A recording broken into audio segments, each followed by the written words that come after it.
If Photoshop is acting weird, crashing, lagging, or just not feeling right, one of the fastest fixes is to reset Photoshop back to its default settings. In this video, I'll show you the safest and easiest method to do that from inside the app, so you don't have to dig through system folders or manually delete files. This is a simple reset that can solve a lot of common issues, and the best part is that it only takes a minute.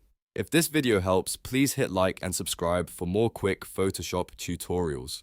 Alright, let's get into it. First, open Photoshop on your computer. If you're on Windows, go up to the top menu and click Edit, then choose Preferences and then click General. On a Mac, go to Photoshop, then Settings or Preferences, and then General. This will open the main Preferences panel where Photoshop stores a lot of your app behavior, interface options, and performance settings. Once the Preferences window opens, look over to the right side of the dialog box. You should see a button labeled Reset Preferences on Quit. This is the option we want because it tells Photoshop to restore its settings the next time the app closes and restarts.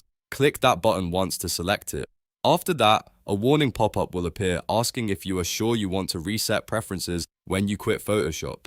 This is Photoshop making sure you really want to clear your custom settings. If you're ready to continue, click OK to confirm. Now the important part is to close Photoshop completely. You can go to File and then Exit on Windows, or simply click the X to close the program. On Mac, quit Photoshop normally from the Application menu. Once Photoshop is fully closed, the reset process will happen automatically. Now reopen Photoshop. When it loads again, your preferences will be restored to the default factory settings. That means any strange custom behavior, layout issues, or setting problems should now be cleared. This method is especially useful if Photoshop is acting up after an update, or if you want to start fresh without reinstalling the software. Just remember, resetting preferences will remove your personalized settings, so if you've customized shortcuts, workspace layouts, or other preferences, you may need to set them up again afterward. But for troubleshooting, this is usually the cleanest and safest solution. If you want more Photoshop tips, fixes, and tutorials like this, make sure to like the video, subscribe to the channel, and turn on notifications so you don't miss the next one.